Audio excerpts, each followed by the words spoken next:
You are looking at a live image of the Falcon 9 on our 39A launch pad at Kennedy Space Center as we step into the final minutes before our scheduled liftoff at 5:07 p.m. Eastern Time. Good afternoon and welcome to the live webcast of today's Falcon 9 mission launching Dragon to the International Space Station. My name is Lauren Lyons and I am a Dragon 2 certification engineer in our Flight Reliability Department. Now today's mission is particularly exciting because it is the first reflight of our Dragon spacecraft. The Dragon flying today originally flew on the Commercial Resupply Services mission number 4, or CRS-4 for short, and it's back again for today's CRS-11 mission to the International Space Station. Now on board Dragon today we have about 6,000 pounds of cargo. That's food, crew provisions, exercise equipment, and a number of research experiments, some of which we'll talk about later. We're also going to attempt to land our first stage of Falcon 9 back at Landing Zone 1, located approximately 9 miles from pad 39A. We've got a super exciting day today, so let's get started. Good afternoon, my name is Tom Perderio. I'm a firmware engineer in the avionics department here at SpaceX. Now on your screen you can currently see the Falcon 9 rocket as it prepares to launch from historic pad 39A at Kennedy Space Center on the space coast of Florida. Now, in addition to this being our first reflight of a Dragon capsule, today's mission also marks the 100th launch from this historic launch pad.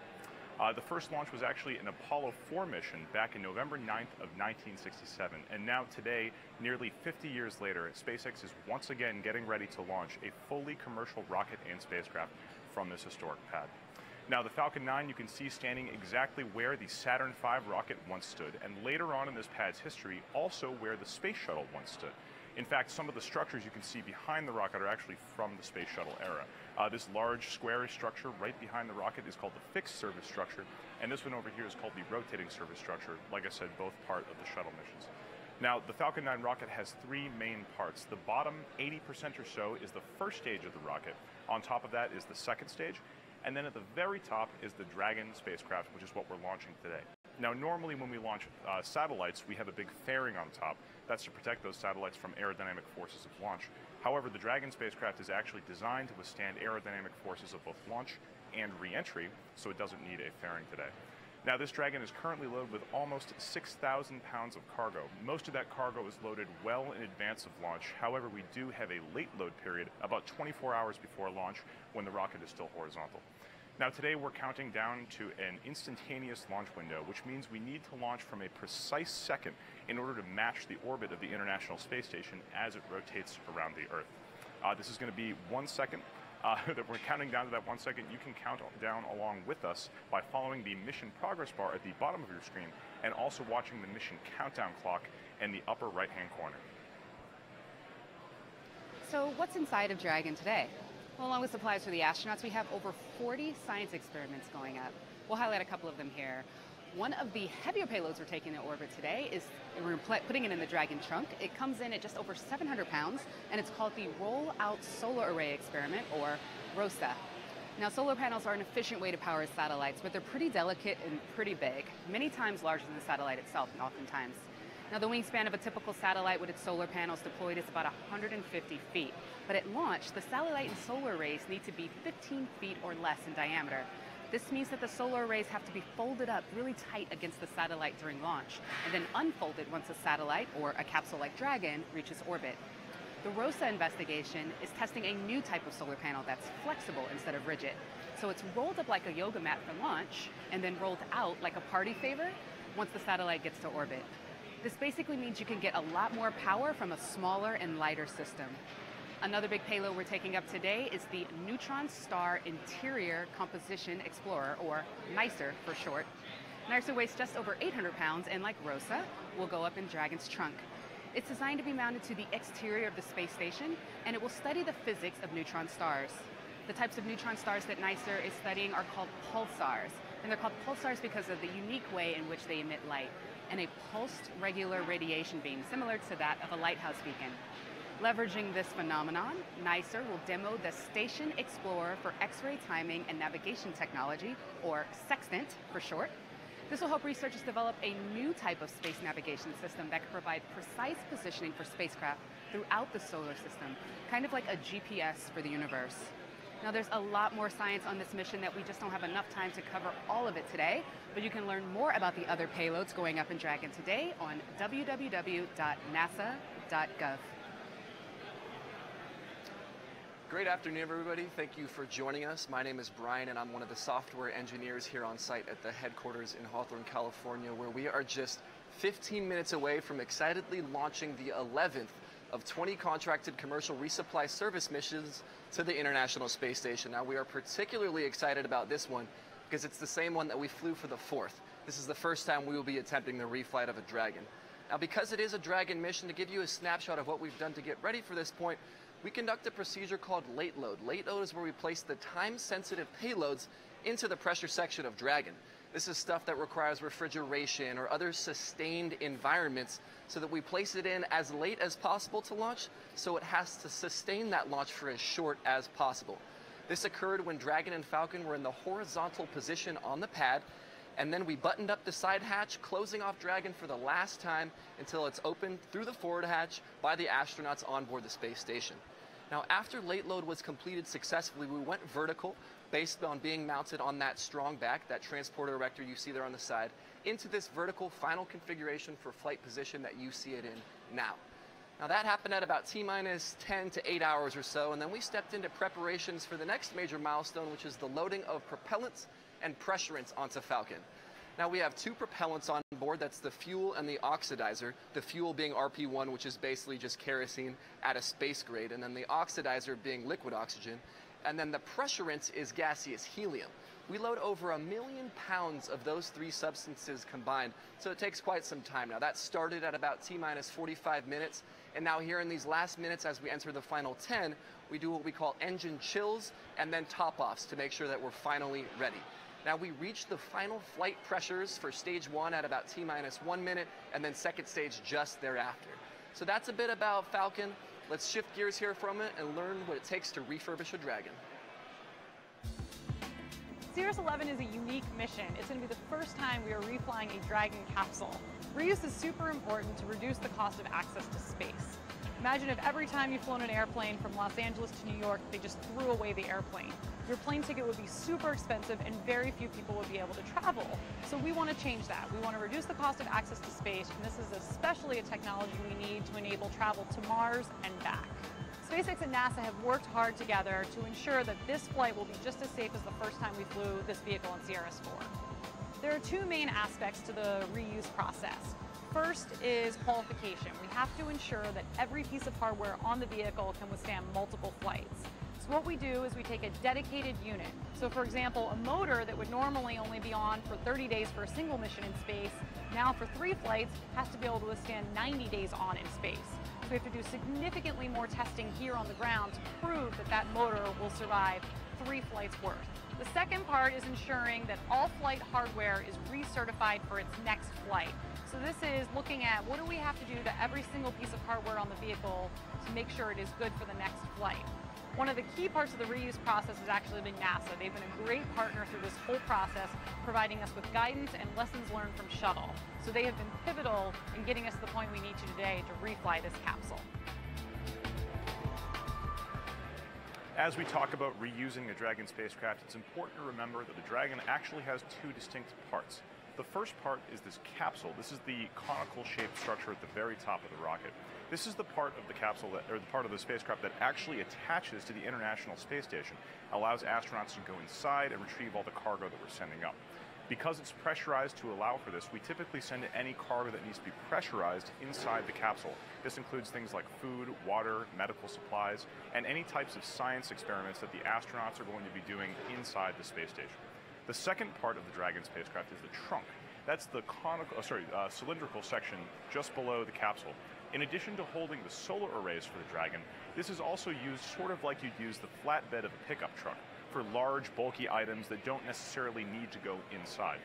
For instance, we usually take anything that needs to go in the exterior of the space station, things like spare parts for the structure, or any science experiments that were designed to go outside and operate in the vacuum of space. Now, this Dragon currently has 6,000 pounds of cargo. Once it finishes delivering all of those to the International Space Station, this entire spacecraft will separate from the ISS, and then the trunk and the capsule will separate. Only the capsule returns to Earth, which is why we're reusing the capsule today. Now, after the launch today, Dragon's journey to the International Space Station is really just beginning. It doesn't go straight to the ISS. It has to take a long series of 36 hours over which it performs a series of burns. It's a little counterintuitive to imagine because the International Space Station is circling. You can actually visualize it with this animation right here. If you zoom in on that circular orbit really close, you can imagine it kind of being like the ISS is flying in a straight line as the Earth rotates underneath it. Once that Falcon 9 launches from Cape Canaveral, those Dragon spacecraft will separate from the second stage once it's hit its intended parking orbit, and the Dragon will execute a series of stop-go burns called circularization and height adjust burns. You can see them here. Imagine it as sort of like a staircase going over and up, getting closer and closer to orbit match to the International Space Station. Once it gets close enough, the station's robotic arm reaches out, grabs it, and brings it in for a berthing. Like we were saying, this takes about 36 hours after the end of the launch, so we'll be keeping you up to date as Dragon gets closer and closer to the ISS. But for now, this rocket needs to get off the ground. Let's watch it as it counts down to the T-0. Today we'll be attempting to land Stage 1 back at Landing Zone 1. Our last landing at LZ1 was our NROL-76 mission just over a month ago. Now, there are benefits to landing at Landing Zone 1 as opposed to the autonomous spaceport drone ship, which is out in the Atlantic Ocean or Pacific Ocean, depending on which site we're launching from, when the trajectory and primary mission requirements allow for us to do so. For one, it's not a moving target. It's right there on land. It stays in the same place all the time. Second, there is no prep in the beginning of the landing, or not as much prep at the landing zone as there is for the drone ship, because we don't have to send the drone ship out into the middle of the ocean in advance of the launch. There's also less time exposed to the elements because we're not bringing it back from the ocean back to the port and exposure to all that salt water and all that sea air. And also leads to faster recovery operations. By landing right at the Cape, we can more quickly step into post-flight inspections and refurbishments. Now, with today's flight being to low Earth orbit, we are flying a trajectory that requires less performance from Falcon 9 than our geostationary transfer orbit missions do. And because of this, we'll have enough fuel left over after stage set to perform that boost back burn and redirect the booster all the way back to Cape Canaveral instead of landing downrange on the drone ship. So what are we going to see as we fly back? That's the big question. Everyone loves those awesome camera views. Well, our views are very much dependent not only on our trajectory, but also, funny enough, on the human operators that literally hold the cameras and track the vehicle. So while the views could be different from landings past, we should still get some pretty cool footage. And if we get that Falcon 9 onboard footage at the conclusion of that landing burn, you know, when we're looking down on the Falcon 9 down at the ground, we might just catch a peek of the brand new paint job down at LZ1. But we are not there yet. Falcon 9 is still on the pad, and Dragon is still stacked up on top, and we're at 39A, still stepping into that terminal count, so let's check in for a status update. Now, in order for us to be deemed ready to lift off of the surface of the Earth, we typically, in these final moments, like to check in with our 4 primary gates for liftoff, and those are the launch vehicle, the payload, the range, and the weather. Now, the launch vehicle for this mission is obviously our SpaceX Falcon 9 rocket. Our payload is Dragon to resupply the space station. Both of those in these last few minutes are undergoing very similar sequences where the onboard flight computers are conducting self-health verifications to make sure that all the systems that will be called to work in flight are working nominally on the ground just beforehand. This includes communication systems, guidance, navigation and control systems, propulsion systems, avionics boxes, and much more. Now, both vehicles also perform a final move we call going internal, which is where we, instead of relying on the external power that is snaking through that umbilical on the transporter erector, we then transition into our onboard battery systems. That means that we are fully isolated because once we take off, that umbilical detaches. So both of those vehicles are ready to go. Their supporting infrastructure is also healthy and green. Now, 39A is inside of KSC, and LZ1, our landing zone, is actually inside of Cape Canaveral Air Force Station. Both ground support equipment systems there are ready to launch and receive a healthy rocket. Now, the third item is the range. They play a vital role in our ops, including personnel safety zones, clearance of the airspace and water space around in conjunction with the FAA and Coast Guard, respectively. The range has declared go for this launch thus far. Now, the fourth item is weather. Now, Florida obviously has very mercurial weather. We had some lightning issues 48 hours ago. That appears to be much more docile today. We are tracking very slight upper altitude winds, but weather in its current state is trending better and is go for launch. So with that said, and all systems green, SpaceX is ready to fly today, so let's listen into terminal countdown.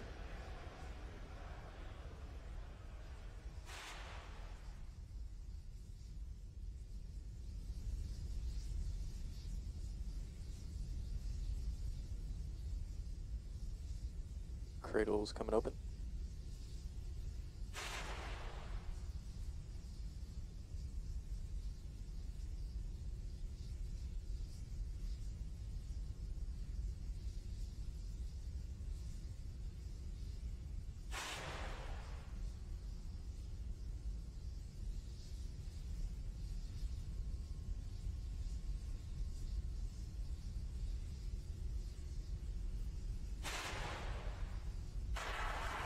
AFTS final setup started.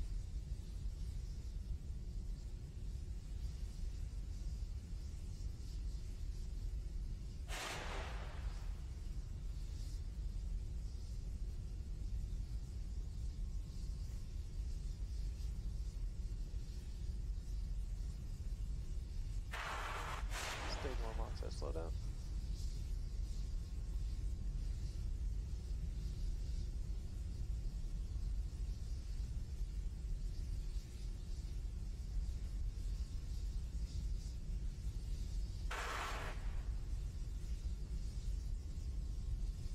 Pogo bleed verification.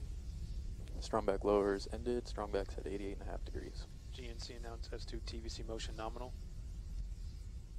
GNC confirmed TVC motion nominal. Stage 1 LOX, let's close it out.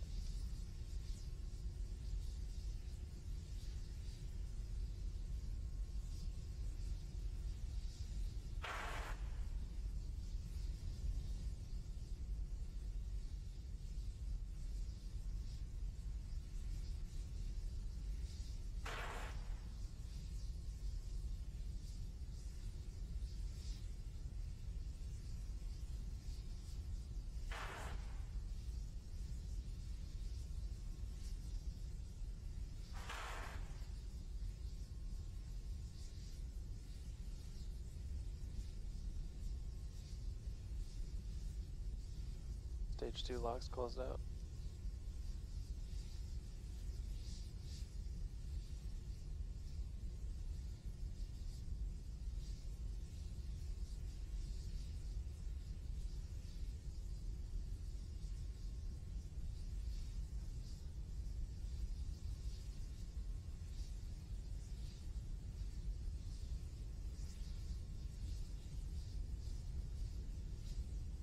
Vehicles in top line. Ground side gas closeouts are starting.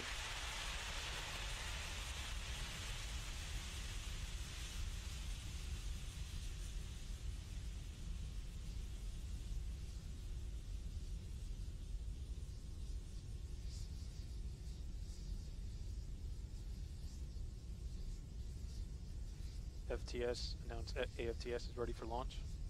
AFTS is ready for launch.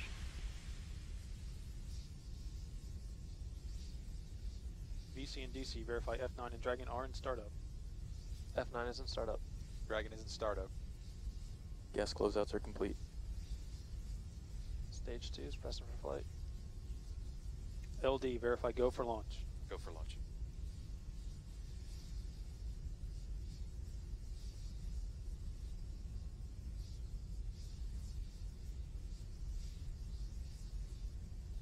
T-minus 30.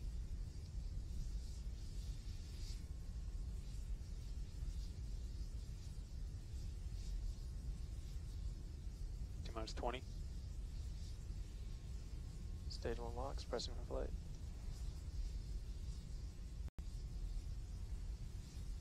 T-minus 10, 9, 8, 7, 6, 5, 4, 3, 2, 1. We have liftoff of Falcon 9. Falcon 9 is clear to power.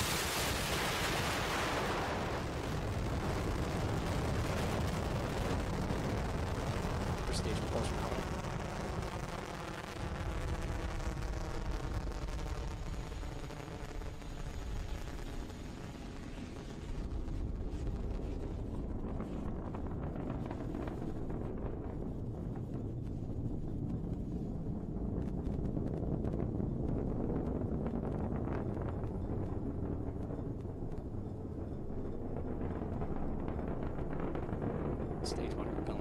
Active. Falcon power telemetry on.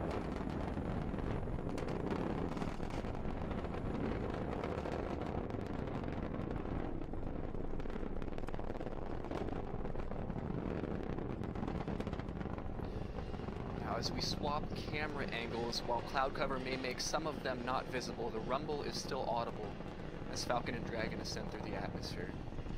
And we're about to reach supersonic speeds. You'll hear the call out on the net.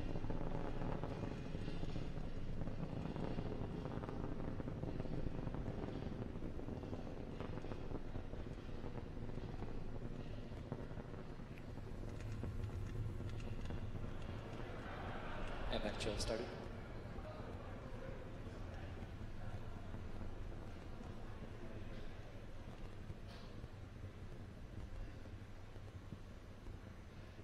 Now the vehicle.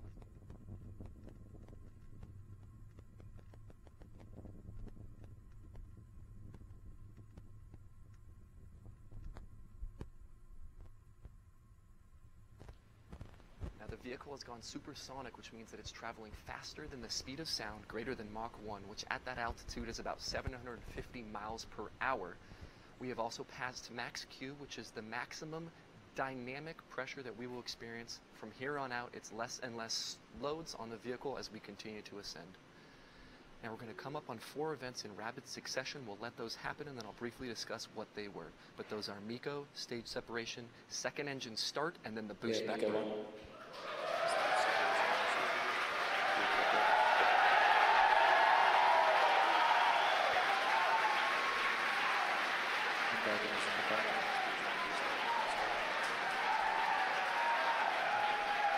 As you just heard, we had that successful transition from the responsibilities of the first stage to the second stage.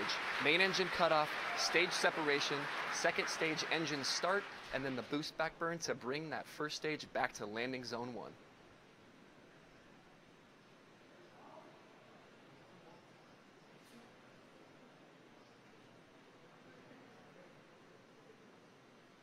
Stage 2 propulsion nominal.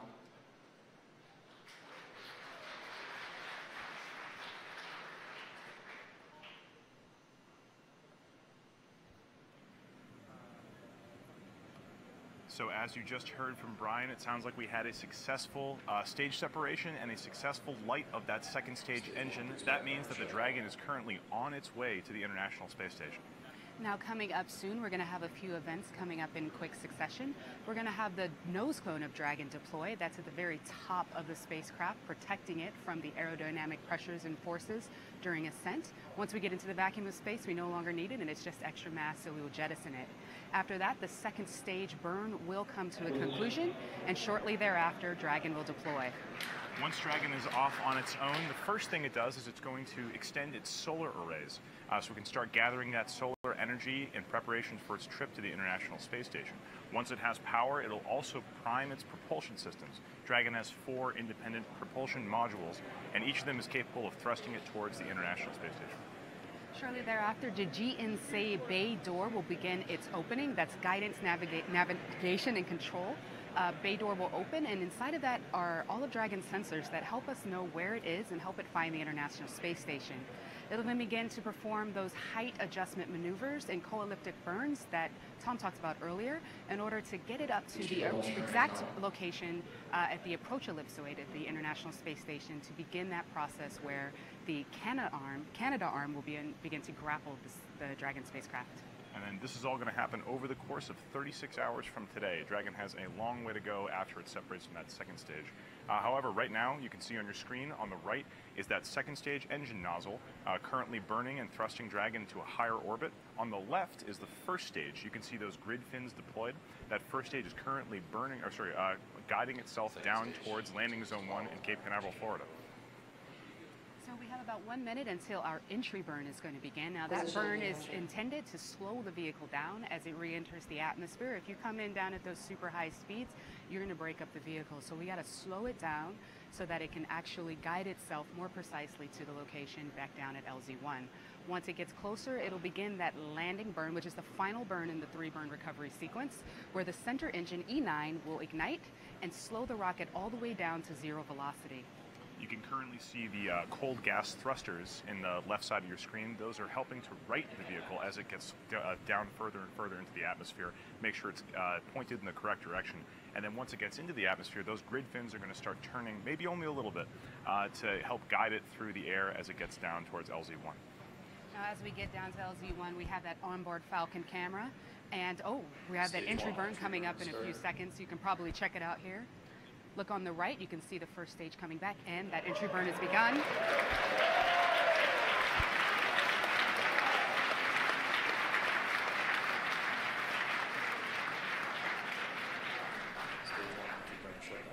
And the entry burn has shut down. And the next burn going to come up shortly thereafter is going to be that landing burn. So we do have cameras stationed at LZ1. It's a little bit of a cloudy day still there, so we may not see the Falcon 9 first stage come all the way down. We may just catch the very end of it. That landing burn is actually pretty short. It starts only a few hundred meters off the pad. You may not be able to see it all the way down, but we hope we can get some good video. And when we get that really cool footage, you should be able to see the fires sneak in through the frame. Again, it really depends on cloud coverage and how our tracking cameras are positioned. We could see that, that's a really cool view over to the left side, the onboard camera of Falcon 9. You can see the Earth coming closer and closer. You can see it's passing through the cloud cover right now. The landing burn is just starting. That's a beautiful shot of that first stage of the camera. Let's watch it go down to the pad.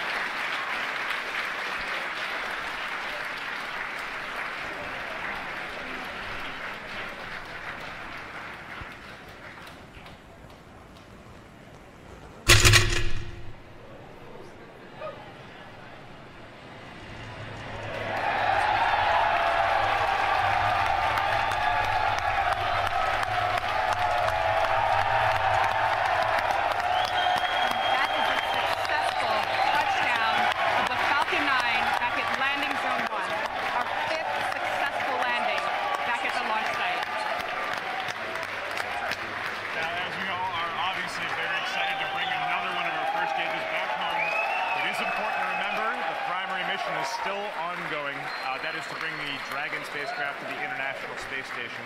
Let's get a status update on how our primary mission is doing.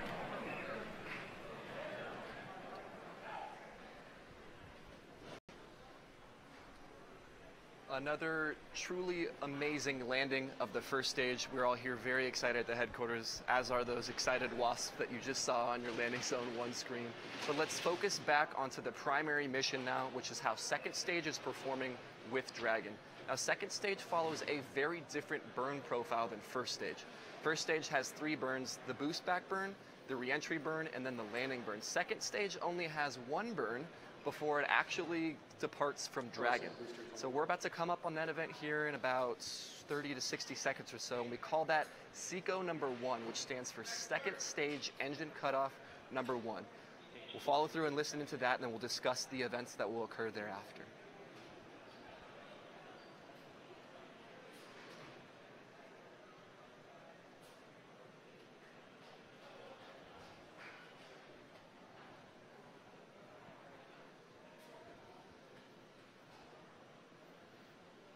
SECO 1. SECO 1 as the glow of that MVAC-D engine fades. Now the next major milestone now that second stage has stopped burning is separation from Dragon itself. It was burning for about 6.5 minutes to get us into the orbit that we need to fire our pyrotechnic devices and gently push Dragon away so that it, as a self-sustaining vehicle, can continue on to the International Space Station of its own accord. So let's listen in for separation of Dragon from second stage here in a moment.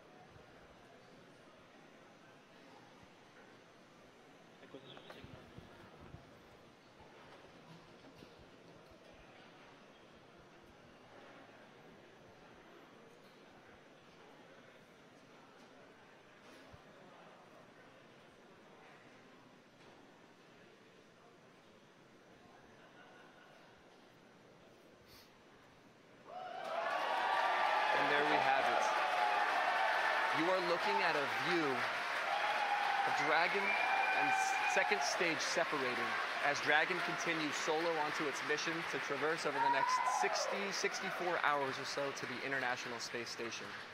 Now, it's worth reiterating what Dragon's going to be doing over the next few hours. The very first thing we do now that we are separated is we prime the propulsion system. This is when we open those pressurant valves and enable us to fire our propellants so that we can readjust and orient our position out in space. We need to do that so that we can point at the tracking and data relay satellite system first. Once we acquire those ground stations, we can confirm communication with Dragon, which opens the door for all of the events that follow.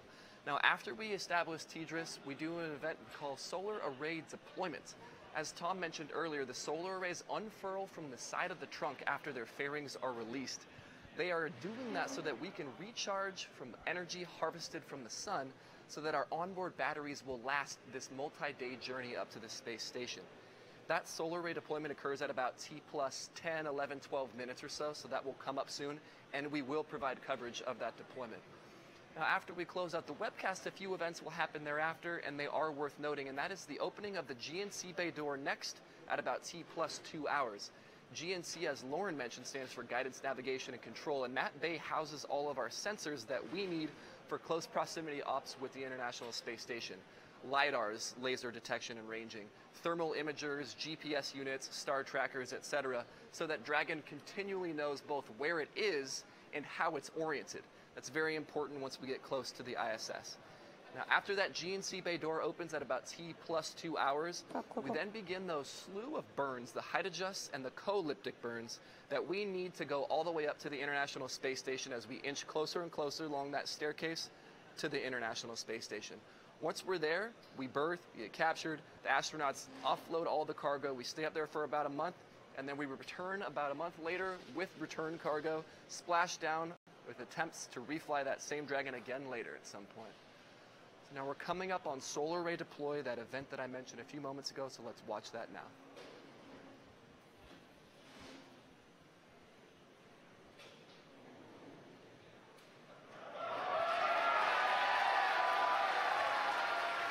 And there you have it.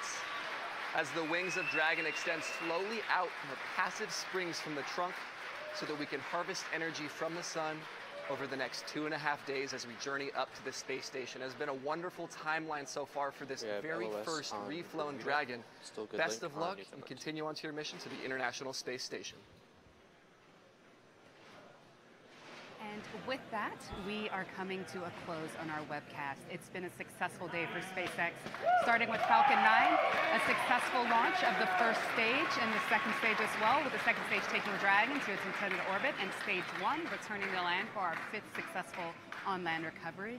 And Dragon has had a wonderful start to its mission. The first reflown Dragon is now in space on its own accord. Its solar panels are deployed, and it's beginning the process of its extended mission. So like we've been saying, Dragon's journey is going to take about 36 hours to complete to get to the ISS. Please follow along with all of our media channels to follow along with exactly how Dragon's doing. We'll be keeping you as up to date as we can. We'd like to thank NASA for being our partner in these resupply missions, now the 11th that we've flown. We'd like to thank the Air Force and the Range for supporting our launch today from Kennedy Space Center. And we'd like to thank you, the viewers, for tuning in. Thanks for watching yet another successful SpaceX launch.